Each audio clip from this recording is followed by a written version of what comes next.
Join us on today's cruise where we go to one of our very favorite spots in the southern Gulf Islands. This is a really special spot that we've gone to for years and we'd love to share it with you.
Noisy back here. Let's go to the front deck.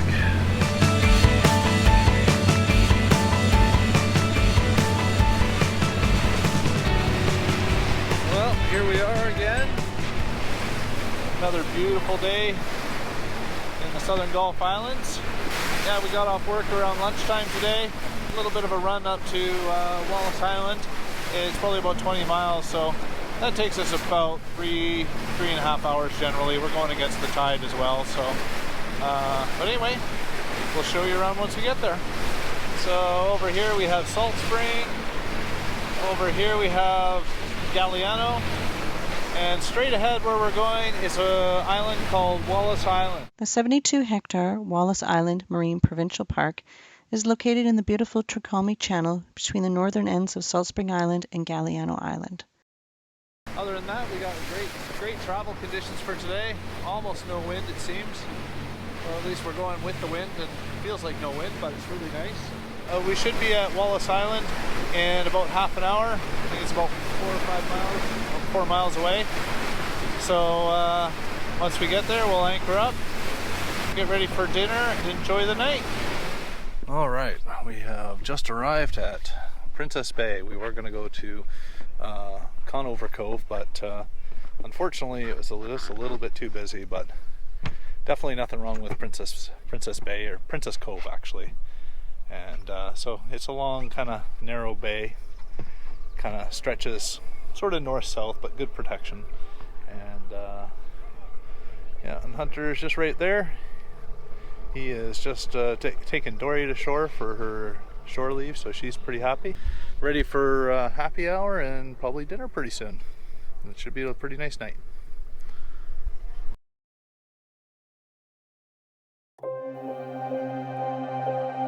There are numerous beaches, coves, and offshore islets providing plenty of sheltered paddling opportunities in this picturesque park. From Princess Cove, the trail leads around the southern end of the cove up to the Valley of the Sun. From the Valley of the Sun, we hike down to Conover Cove, and then further down to Sunrise Harbor and to the southern tip near Panther Point.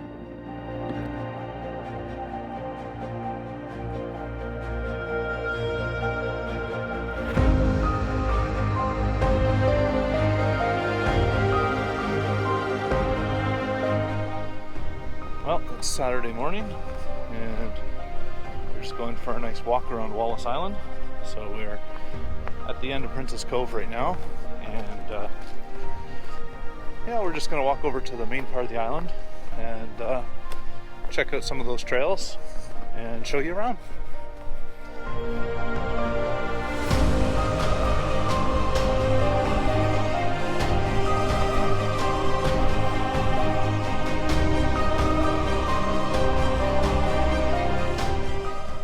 Just getting down to the end of the cove here, and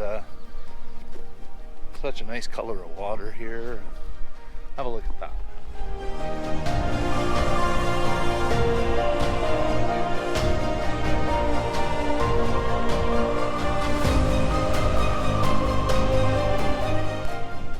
1946, David Conover, who claimed to have discovered Marilyn Monroe, used his life savings to buy the island.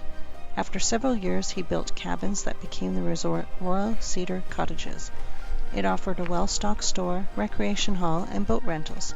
Some of the buildings are still standing today, and there is still the small pickup truck he used. In 1966, Mr. Conover started to sell off major portions of the island. He kept only 11 acres for his family in Princess Cove, where he lived until his death in 1983. These 11 acres remain the only private land on the island. In 1990, the province of BC started to buy up the portions Mr. Conover had sold off.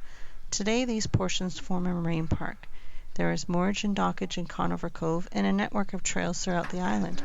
There is also moorage in Princess Cove and a dinghy dock allowing access to the park. This here is the site of the infamous well, which now is locked and capped. But if you read the book, Once Upon an Island, there is a very interesting story about this well. And it's a pretty amazing act that happened here. And this area here they referred to in the book as the Valley of the Sun. And this here is the Rusty Truck, as it's known. Probably was David Conover's.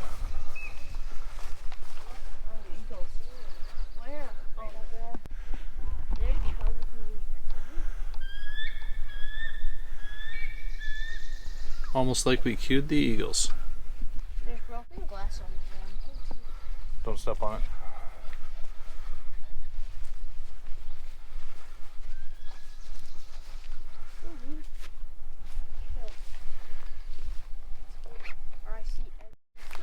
It was a paddle, an oar.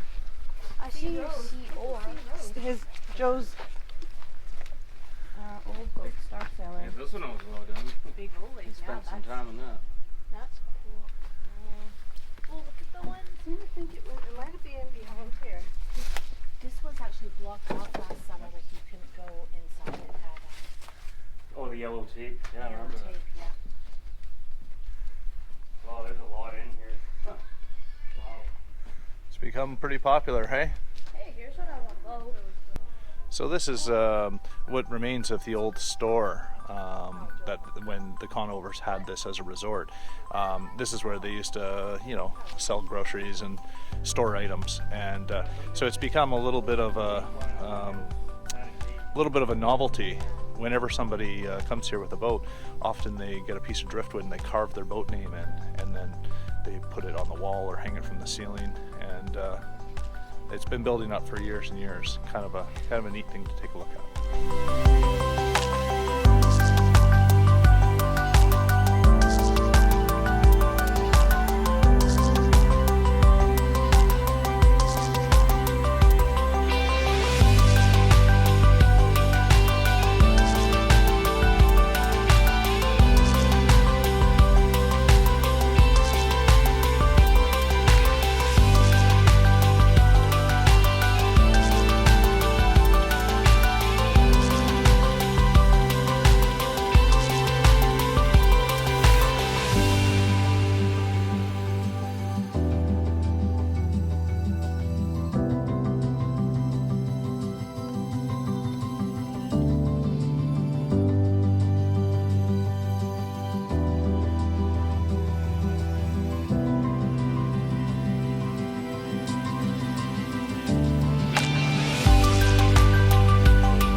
This is the site of the original home of David and Janine Conover, and where the resort sort of centered from at Conover Cove. And yeah, you can see their original home here.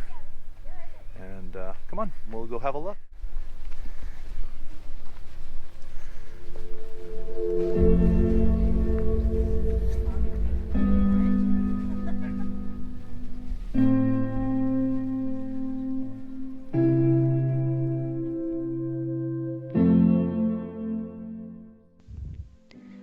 David Conover was an author.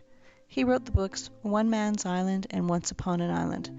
They describe the struggle and joys of operating a resort and living on a small island throughout the changing seasons.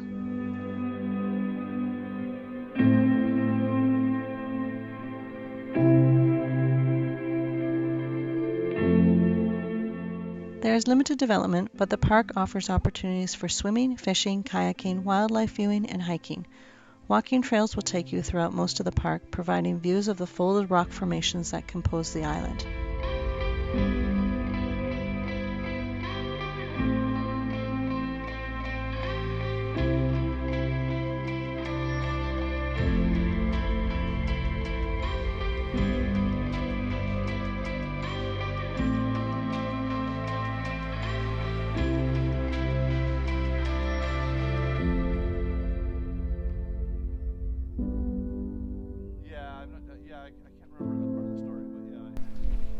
Alright, we're just coming up on the southern point called Panther Point at the south end of Wallace Island.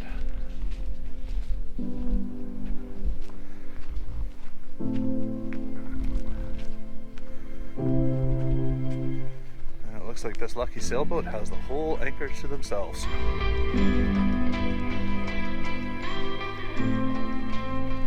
The first known resident of the island was Jeremiah Shivers, a Scotsman who retired to the island after fruitless adventures in the interior gold rush. He died after 38 years on the island in 1927 at the age of 92. Twisted fruit trees are the only remnants of the garden and orchard he planted. The northern point of the island is named after him. Wallace Island was originally named Narrow Island, but was renamed in 1905 by Captain John Perry, after Captain Wallace Houston of the HMS Trincomalee, who first surveyed the area in the 1850s.